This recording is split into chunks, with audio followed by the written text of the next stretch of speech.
नमस्कार दोस्तों, मेरा नाम है श्रेयांश। आपका स्वागत है मेरे चैनल काला साया पर और आप सुन रहे हैं हॉरर कहानी, वो भी मेरी जुबानी। लेकिन दोस्तों, आप कहानी तो सुन लेते हैं पर चैनल को सब्सक्राइब नहीं करते, इसलिए चैनल को सब्सक्राइब कर लें और वीडियो को लाइक कर दें ताकि मैं इसी तरह की कहानी आप तक पहुंचाता रहूं। दोस्तों, ये कहानी का दूसरा भाग है। अगर आपने कहानी का पहला भाग नहीं सुना तो मैंने डिस्क्रिप्शन में इस कहानी के भाग 1 की लिंक दे दी है। पहले उसे जाकर सुने, तभी आपको कहानी समझ में आएगी। और जिन्होंने कहानी का पहला भाग सुन लिया है वो इस कहानी को सुन सकते हैं। चलिए कहानी को शुरू करते हैं। कहानी के पहले भाग में हमने सुना था कि रिया स्टोर रूम में जाती है। उसे वहां सविता की डायरी मिलती है जिसमें उसके ससुर और गांव के सरपंच की सारी सच्चाई लिखी थी। लेकिन तभी रिया को उसकी सास देख लेती और उस डायरी छीनने की कोशिश करती है। लेकिन रिया डायरी नहीं देती। दिया चाहती है कि सविता भाभी को इंसाफ मिले। आगे अब हम कहानी सुनते हैं रिया के पॉइंट ऑफ व्यू से। मैं वहीं जमीन पर बैठ गई, हाथ में डायरी कसकर पकड़ी हुई थी। मुझे अब यकीन हो गया था कि यह घर एक कब्र है और मैं उसी में सांस ले रही हूं। लेकिन अब डर की जगह मेरे भीतर आग थी। मैंने एक लंबी सांस ली और मन ही मन में बोली, सविता, मैं तुझे इंसाफ दिलाऊंगी, चाहे इसके लिए मुझे अपनी जान ही क्यों ना देनी पड़े। फिर मेरी सास वहां से चली गई। सास के जाने के बाद मैं देर तक वहीं बैठी रही। हाथ में कसकर पकड़ रखी डायरी जैसे मेरी ढाल थी। दिल में डर था, लेकिन अब डर से बड़ी आग जल रही थी। उस रात जब सब सो गए, मैंने हिम्मत करके सिद्धार्थ के कमरे में जाकर दरवाजा बंद कर दिया। वह हैरान होकर बोला, रिया, ये क्या कर रही हो इतनी रात को? मैंने डायरी उसके सामने रख दी और मैं बोली, ये पढ़ो। ये सिर्फ कोई पुरानी किताब नहीं है, ये तुम्हारी भाभी सविता की आखिरी आवाज है। सिद्धार्थ ने पहले मना किया, फिर बोला, मैंने कहा ना, इन बातों में मत पढ़ो। लेकिन मैंने उसकी आंखों में सीधे देखते हुए कहने लगी, अगर तुम मुझ पर यकीन करते हो तो इसे पढ़ो, वरना मैं अकेली ही यह लड़ाई लड़ लूंगी। मेरी बात सुनकर उसने अनमने ढंग से डायरी उठाई और पढ़ना शुरू किया। हर पन्ने के साथ उसका चेहरा बदलता गया, कभी हैरानी, कभी गुस्सा, कभी शर्म। कुछ देर बाद उसके हाथ कांपने लगे। उसने डायरी बंद कर दी और तकिए पर सिर रखकर बैठ गया। उसकी आंखों से आंसू निकल रहे थे। फिर वो बोला, रिया, यह सब सच है? उसकी आवाज टूटी हुई थी। मैंने धीरे से कहा, हां सिद्धार्थ, तुम्हारी भाभी चुड़ैल नहीं थी। उन्हें इस घर के पाप ने मार डाला, तुम्हारे अपने ही बाप और सरपंच ने। सिद्धार्थ ने सिर पकड़ लिया। मुझे हमेशा लगता था कि उस रात कुछ गलत हुआ था। मैंने चीखें सुनी थीं, मगर मां ने कहा था कि सविता पागल हो गई थी और कुएं में गिर गई। मैंने विश्वास कर लिया। फिर सिद्धार्थ ने मेरी तरफ देखा, आंखों में दर्द और गुस्सा था। वो बोला, रिया, तुम सही हो, यह घर एक झूठ पर खड़ा है और अगर हम चुप रहे तो सविता की आत्मा कभी चैन नहीं पाएगी। ये सुनकर मेरे दिल में हल्की सी राहत आई। पहली बार मुझे लगा कि मैं अकेली नहीं हूं। सिद्धार्थ ने डायरी कसकर पकड़ ली और बोला, कल गांव की पंचायत में मैं खुद यह सच सामने लाऊंगा, चाहे लोग मुझे ही क्यों ना ठुकरा दें। लेकिन तभी अचानक कमरे की बत्ती अपने आप बंद हो गई। चारों ओर अंधेरा फैल गया और अंधेरे में एक ठंडी हवा चली। दीवार पर लाल अक्षरों में खुद ब खुद उभर आया, अगर सच बोला तो मौत पाओगे। मैं और सिद्धार्थ दोनों स्तब्ध रह गए। मेरी रगों में खून जैसे जम गया। साफ था यह घर हमें सच बोलने नहीं देगा। फिर सब शांत हो गया। रात भर नींद मेरी आंखों से कोसों दूर रही। दीवार पर लिखे शब्द अब भी मेरे मन में गूंज रहे थे, अगर सच बोला तो मौत पाओगे।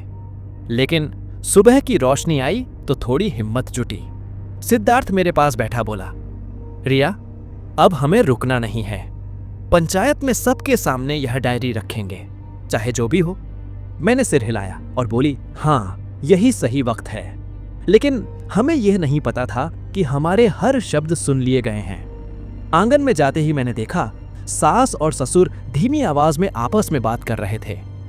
जैसे ही मुझे देखा, दोनों चुप हो गए। उनकी आंखों में एक अजीब सा साया था। मेरा दिल कांपा।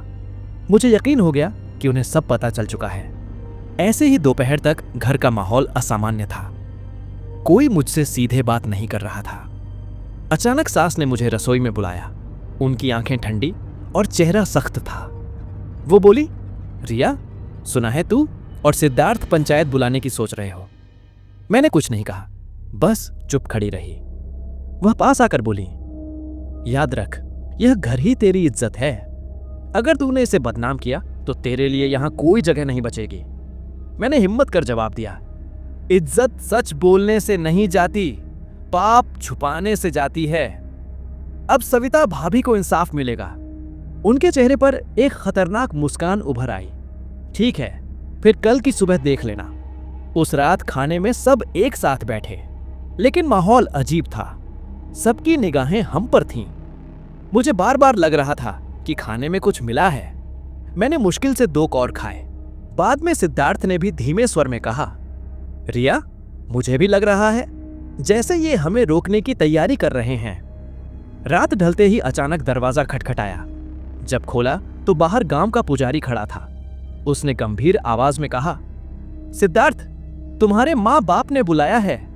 वे चाहते हैं कि पंचायत से पहले एक शांति यज्ञ हो ताकि घर की बुरी आत्मा दूर हो जाए।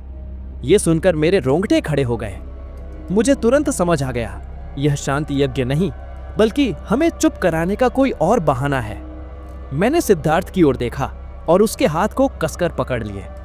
मैंने मन ही मन सोचा, अब जाल बिछ चुका है, सवाल सिर्फ इतना है कि कल कौन बचेगा और कौन मिटेगा। मैं यही सब सोचते हुए सारी रात नहीं सो पाई। अगली सुबह होते ही घर के आंगन में हवन कुंड सजाया गया। चारों तरफ पीली चुनरियां और पवित्र जल के पात्र रखे गए। ऊपर से देखने पर सब कुछ धार्मिक अनुष्ठान लग रहा था, लेकिन मेरे दिल में एक डर लगातार दस्तक दे रहा था।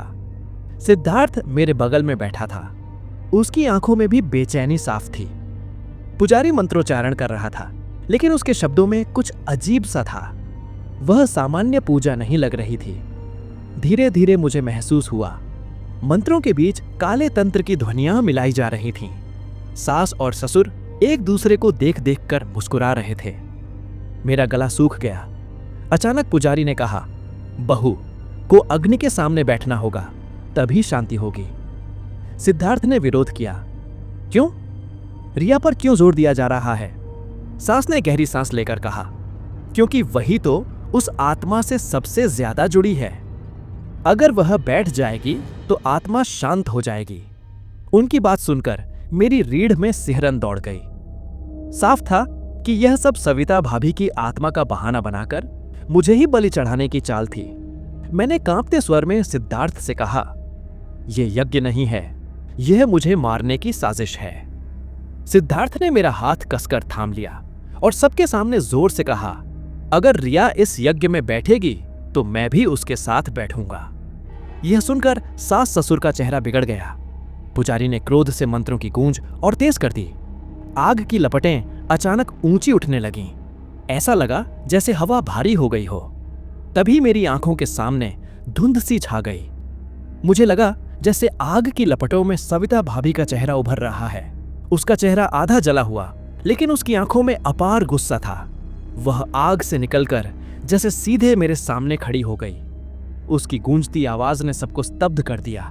झूठे, पापियों, तुमने मुझे जिंदा जलाया था, अब मेरी आत्मा खुद गवाही देगी। पूरा आंगन चीखों से भर गया। सास और ससुर दोनों के चेहरे पर भय साफ झलक रहा था। मैं कांपते हुए उठ खड़ी हुई। फिर मैं चिल्लाकर कहा, आज सच छुप नहीं पाएगा। सविता भाभी की आत्मा खुद सामने है। अचानक तेज आंधी चली। हवन कुंड की अग्नि बेकाबू होकर चारों ओर फैलने लगी। लोग इधर उधर भागने लगे और उसी अफरा तफरी में सास ने जोर से मुझे धक्का दिया। मैं सीधी जलती लपटों की तरफ गिर रही थी। तभी सिद्धार्थ ने मेरा हाथ पकड़ लिया और आग में गिरने से बचा लिया और कमरे में ले आया। मैंने खिड़की से बाहर झांका तो आसमान पर काले बादल गहराते जा रहे थे। बिजली कड़क रही थी और हवा में मिट्टी की गंध फैली हुई थी। ऐसा लग रहा था मानो पूरा गांव किसी अनजाने तूफान के इंतजार में है। सिद्धार्थ चुपचाप खाट पर बैठा था। उसकी आंखों में चिंता साफ झलक रही थी। वह मुझसे कुछ कहना चाहता था, पर शब्द उसके गले में अटक गए। मैंने धीमे स्वर में पूछा, क्या हुआ? वह हिचकिचाया, फिर बोला, रिया, मुझे लगता है ये सब सिर्फ तेरे साथ नहीं हो रहा, पूरा गांव किसी अदृश्य जाल में फंसता जा रहा है। ये सुनकर मेरे शरीर में सिहरन दौड़ गई। मैंने सिद्धार्थ से पूछा, मतलब? सिद्धार्थ ने फिर कहा, कल रात मैंने सपना देखा। वह बोला, गांव के चौपाल पर सब लोग जमा थे। अचानक सबकी आंखें लाल हो गईं और सब एक साथ मुझे घेरने लगे। जब मैं भागने लगा तो तू सामने खड़ी थी, लेकिन तू रिया नहीं थी, तू वही थी जिसे हम सब डरते हैं। उसके शब्द मेरे दिल को चीर गए। मैंने खुद को आईने में देखा, मेरा चेहरा वही था, लेकिन आंखों में कुछ अजीब सा खालीपन था, मानो कोई और मुझ में झांक रहा हो। लेकिन रात होते ही घटनाएं और भी भयावह होने लगीं। दरवाजे अपने आप खुल बंद होने लगे, आंगन में रखे बर्तन खुद ब खुद गिर पड़े, और सबसे डरावना तो वह था जब मुझे लगा कि कोई मेरी परछाई को छू रहा है। लेकिन मैं अकेली थी। मैं हिम्मत जुटाकर चौखट से बाहर निकली। पूरा गांव अंधेरे में डूबा हुआ था, सिर्फ दूर मंदिर की घंटियों की हल्की आवाज सुनाई दे रही थी। तभी अचानक मुझे लगा कोई पीछे खड़ा है। मैंने पलटकर देखा, वह एक बूढ़ी औरत थी। झुर्रियों से भरा चेहरा, सफेद बाल और आंखों में अजीब सी चमक। वह बूढ़ी औरत फुसफुसाई, रिया, तू चाहे जितना भाग ले, लेकिन जो तेरे हिस्से में लिखा है उससे तू नहीं बच सकती। इस गांव की औरतें कभी चैन से नहीं जी पाईं, तू भी नहीं जी पाएगी। जब मैंने उसे बूढ़ी औरत की बात सुनी तो मेरे मुंह से आवाज तक नहीं निकली। मैं बस वहीं जड़ होकर खड़ी रह गई। और तभी मुझे एहसास हुआ, यह खेल किसी इंसान का नहीं, यह गांव खुद एक अंधेरे के दायरे में कैद है। मैं तुरंत वहां से भागकर अपने कमरे में आई। उस रात मैं बिल्कुल भी नहीं सो पाई। बूढ़ी औरत की बातें मेरे कानों में गूंजती रही थीं। इस गांव की औरतें कभी चैन से नहीं जी पाईं, तू भी नहीं जी पाएगी। अगली सुबह होते ही मैंने तय किया कि मुझे सच्चाई जाननी ही होगी। अगर मैं चुप रही तो यह डर धीरे धीरे मुझे निगल जाएगा। मैंने सिद्धार्थ से कुछ नहीं कहा, वह वैसे ही परेशान रहता था। मैंने बहाना बनाया कि मैं कुएं पर पानी भरने जा रही हूं और अकेले ही उस दिशा में निकल गई जहां पिछली रात मैंने उस औरत को देखा था। थोड़ी देर बाद मैंने देखा, गांव के किनारे एक टूटा फूटा पुराना मकान था। दीवारें खाई से ढकी हुई थीं, दरवाजा आधा टूटा हुआ, वहीं मैंने उसे देखा था। मैं धीरे धीरे अंदर दाखिल हुई। मकान में घुटन भरी हवा थी, जैसे सालों से कोई खिड़की नहीं खुली हो। अंदर दीवारों पर कालिख के धब्बे थे और जमीन पर राख बिखरी हुई। अचानक मेरी नजर कोने में रखी एक पुरानी संदूक पर पड़ी। मैंने कांपते हाथों से उसे खोला। अंदर पीली पड़ चुकी पुरानी तस्वीरें थीं। तस्वीरों में औरतें थीं, गांव की औरतें। उनके चेहरे उदास और डरे हुए थे, लेकिन हर तस्वीर के पीछे एक ही शब्द लिखा था, बलि। ये देखकर मेरे हाथ से तस्वीरें गिर पड़ी। मैं कांपने लगी। तभी पीछे से वही फुसफुसाहट आई, रिया। मैंने पलट कर देखा, वही बूढ़ी औरत सामने खड़ी थी। इस बार उसकी आंखों में आंसू थे। वह धीमी आवाज में बोली, मैं बुरी नहीं हूं, मैं तुझे बचाने आई हूं, लेकिन तू मुझे सुनने का साहस रखेगी? उसकी बात सुनकर मेरे पैरों में जमीन जैसे जम गई थी, पर मैंने हिम्मत जुटाकर कहा, कौन हो तुम और क्यों कह रही हो कि मैं चैन से नहीं जी पाऊंगी? बूढ़ी औरत ने लंबी सांस ली और फिर बूढ़ी औरत बोली, मैं भी कभी तेरी ही तरह इस गांव की बहू थी। मेरा नाम सवित्री था। सालों पहले इस गांव पर एक श्राप लगा था। हर नई बहू, हर औरत इस श्राप की शिकार बनती है। मैंने घबराकर पूछा, कौन सा श्राप? उसने कांपते स्वर में जवाब दिया, इस गांव के पुरखों ने अपनी सत्ता बचाने के लिए देवी को नाराज किया था। उन्होंने बलि दी थी औरतों की। तब से हर पीढ़ी की औरत इस श्राप को ढोती है। तू अब उसी दायरे में आ चुकी है। मेरी सांसें अटक गईं। मुझे लगा जैसे मेरा पूरा शरीर ठंडा पड़ गया हो। और तभी सवित्री ने मेरे कंधे पर हाथ रखते हुए कहा, अगर तू सच में बचना चाहती है तो तुझे उस जगह जाना होगा जहां यह सब शुरू हुआ था, मंदिर के नीचे, जहां बलि दी जाती थी। सवित्री की बातें सुनकर मेरा दिल जोर जोर से धड़क रहा था। मंदिर के नीचे जहां बलि दी जाती थी, ये शब्द मेरे कानों में हथौड़े की तरह बज रहे थे। मैंने डर और संदेह के बीच हिम्मत जुटाई और उससे पूछा, क्या वहां जाना ही मेरा बचना है? सवित्री की आंखें गहरी और गंभीर हो गईं। उसने कहा, हाँ रिया, जब तक तू खुद उस जगह को नहीं देखेगी तब तक न श्राप टूटेगा और न तू समझ पाएगी कि तेरा भाग्य किससे बंधा हुआ है। उसने मुझे एक पुराना धागा दिया, काले रंग का, जिस पर लाल सिंदूर लगा हुआ था। उसने कहा, ये बांध ले, ये तुझे वहां तक जाने की शक्ति देगा, लेकिन याद रख वहां तू अकेली होगी। अगर तेरे साथ कोई और गया तो वो वापस नहीं लौटेगा। मैंने उस धागे को अपने हाथ में कसकर पकड़ लिया। दिल में हजारों सवाल थे पर जवाब कहीं नहीं। और फिर मैं घर आ गई। उस रात जब पूरा गांव सो गया, मैं धीरे से घर से निकली। हवा भारी थी और आकाश में चांद काले बादलों में छुपा हुआ था। मंदिर दूर से अंधेरे में किसी सोए हुए दानव की तरह दिख रहा था।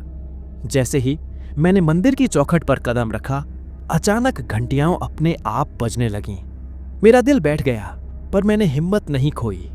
मैं मंदिर के अंदर गई। मंदिर के अंदर दीवारों पर पुराने चित्र बने थे, देवी की मूर्तियां और उनके सामने झुके हुए इंसान। लेकिन जैसे ही मैंने ध्यान से देखा, मेरी रूह कांप गई। चित्रों में औरतें थीं जिनके गले पर तलवार चल रही थी। मैं पीछे हटने ही वाली थी कि तभी फर्श पर मेरी नजर पड़ी। एक कोने में छोटे छोटे दरारें थीं। मैंने सावधानी से हाथ रखा और फर्श हिल गया। धीरे धीरे मैंने पत्थर हटाया। नीचे एक अंधेरी सीढ़ियां उतर रही थीं। मेरी सांस रुक गई।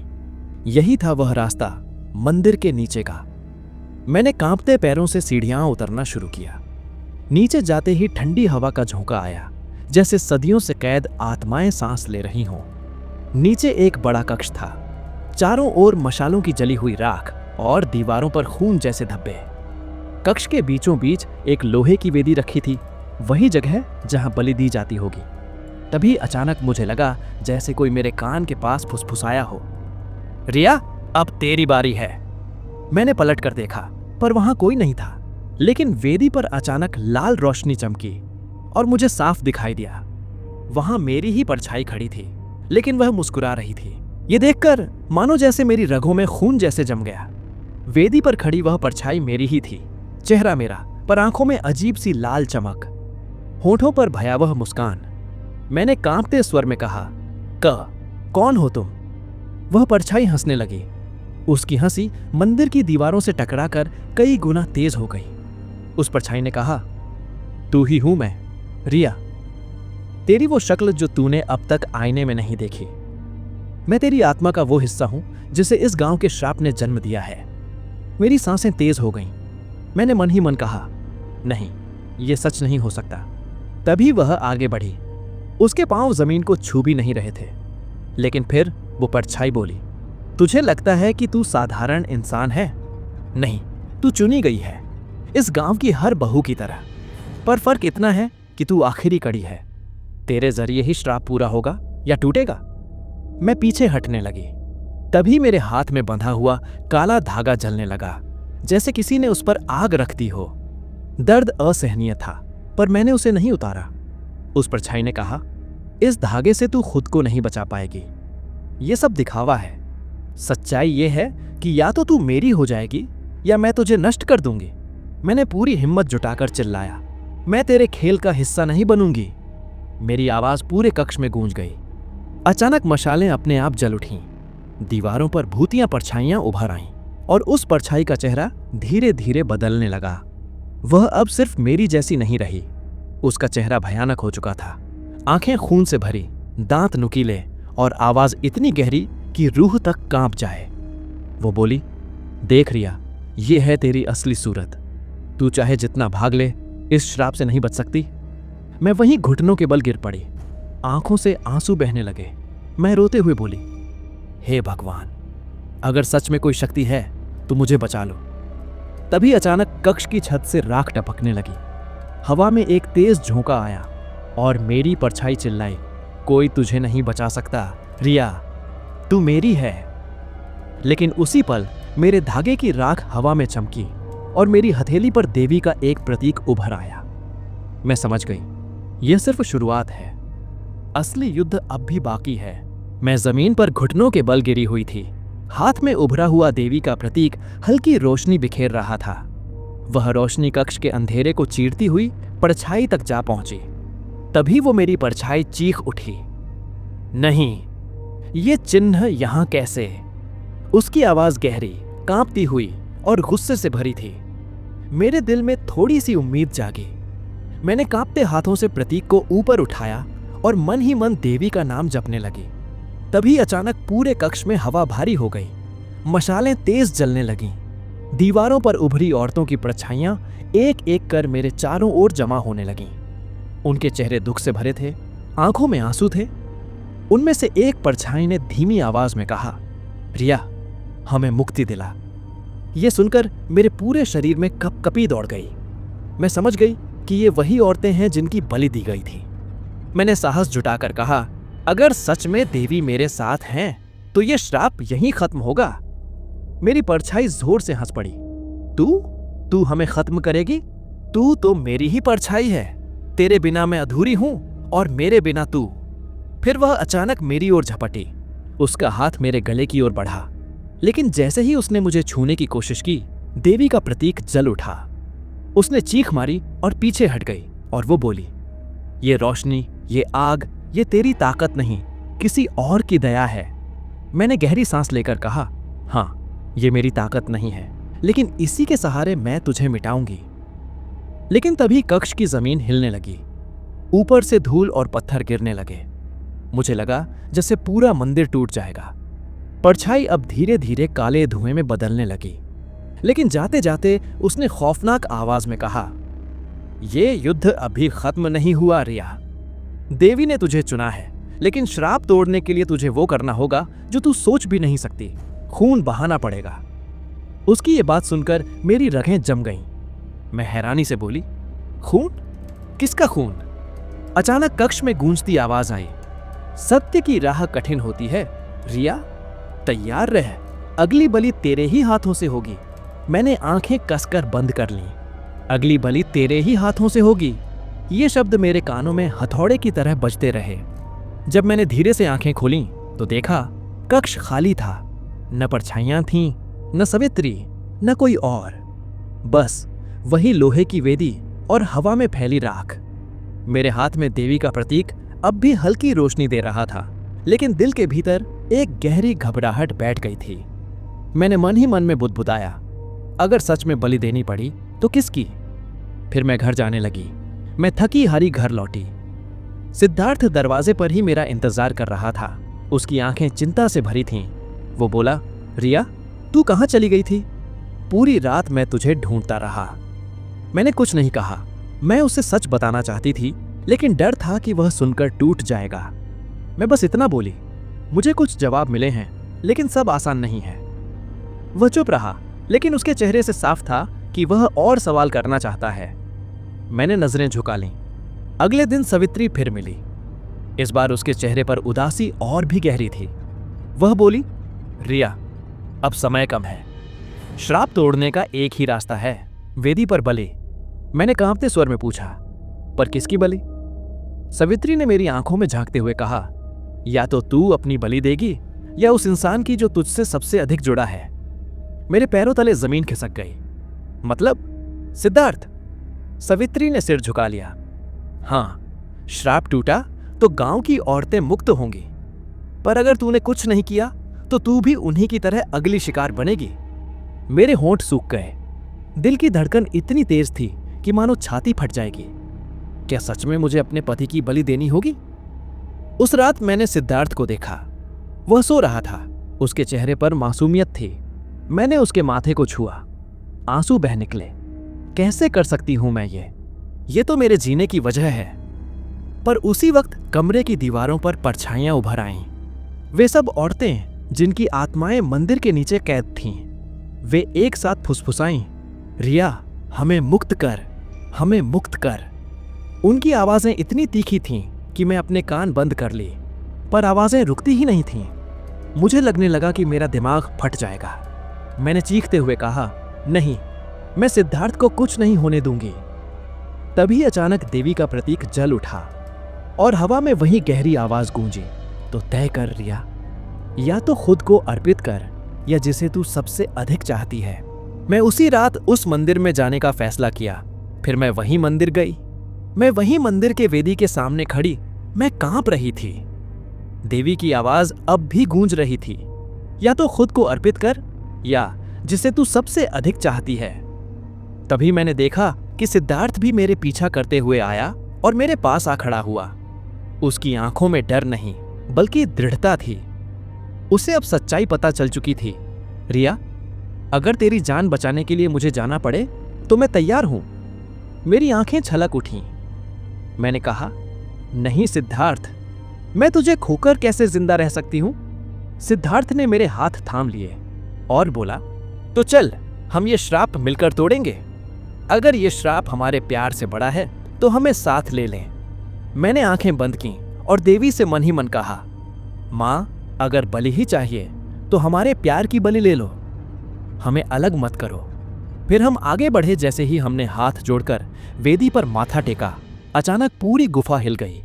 मशालें तेज जल उठीं और वेदी पर खून की जगह फूल खिल गए। दीवारों पर कैद औरतों की परछाइयां रोशनी में बदलकर आसमान की ओर चली गईं। उनकी आंखों में पहली बार सुकून था। सवित्री भी मुस्कुराई और धीरे धीरे धुंध में विलीन हो गई। देवी की आवाज आई, रिया, तूने सही बलि दी है। खून नहीं, नफरत और डर की बलि। आज से यह श्राप हमेशा के लिए खत्म हुआ। मैंने आंखें खोली। सिद्धार्थ अब भी मेरा हाथ पकड़े हुए था। उसके चेहरे पर वही मासूम मुस्कान थी। हम दोनों एक दूसरे से लिपट गए। उस रात के बाद गांव का माहौल बदल गया। हवा से वह डरावनी गंध चली गई। मंदिर में घंटियां अपने आप नहीं बजती, अब लोग श्रद्धा से बजाते हैं। गांव की औरतें चैन की सांस ले सकती थीं और मैं आखिरकार जान गई थी कि असली ताकत खून में नहीं बल्कि प्यार और विश्वास में है। लेकिन अभी मेरी लड़ाई खत्म नहीं हुई। मैं अगली सुबह पंचायत बुलाई और सविता भाभी की वो डायरी का सच पूरे गांव वालों को सुनाया। यह सुनकर पूरे गांव वाले सरपंच और मेरे ससुर पर टूट पड़े, लेकिन मैंने उन्हें शांत करते हुए कहा, यह काम तुम्हारा नहीं है, इन्हें कानून खुद सजा देगा। मैं पुलिस वालों को बुलाया और सरपंच और ससुर को उनके हवाले कर दिया। तभी सरोज और सविता की आत्मा पूरे गांव वालों के सामने प्रकट हुई, पर अब उनकी आंखों में सहानुभूति झलक रही थी। उन्होंने हाथ जोड़ा और मुझे धन्यवाद दिया और धुंध में खो गई। उसे दिन के बाद से पूरे गांव में चहल पहल रहने लगी, बिना डर, बिना किसी खौफ के। आज इस घटना को 10 साल हो गए। मैं आज भी उसे दिन को याद करती हूँ तो दिल में एक डर उभर आता है। आज मेरा एक बेटा भी है और अब हम खुशी से रहते हैं। दोस्तों, ये कहानी आपको कैसी लगी? कमेंट बॉक्स में कमेंट करके जरूर बताएं और अपना नाम और पता भी बताएं, जिससे हमें पता चले कि आप कहां से कहानी सुनते हो और मैं आपका नाम ले सकूं। अगली वीडियो में, साथ ही आपने अभी तक चैनल को सब्सक्राइब नहीं किया तो चैनल को सब्सक्राइब कर ले और वीडियो को लाइक कर दें, जिससे मैं इसी तरह की कहानियां आप तक पहुंचाता रहूं। मुझे और इस कहानी को यहां तक सुनने के लिए आपका बहुत बहुत धन्यवाद। चलिए, मैं उन लोगों के नाम लेता हूं जिन्होंने पिछली स्टोरी सुनकर अपना नाम और जगह बताई थी। तो सबसे पहले है नितिन भाई, है मध्य प्रदेश से। राजेश कुशवाहा है बिहार से। अनीता यादव हैं मध्य प्रदेश भोपाल से। मिथिलेश भाई हैं छत्तीसगढ़ से। चंदन चौधरी है मध्य प्रदेश कटनी से। अरुण है मध्य प्रदेश कटनी से। मिथुन दादा हैं मध्य प्रदेश कटनी से। और सबसे लास्ट में सूरज भाई है मध्य प्रदेश कटनी से।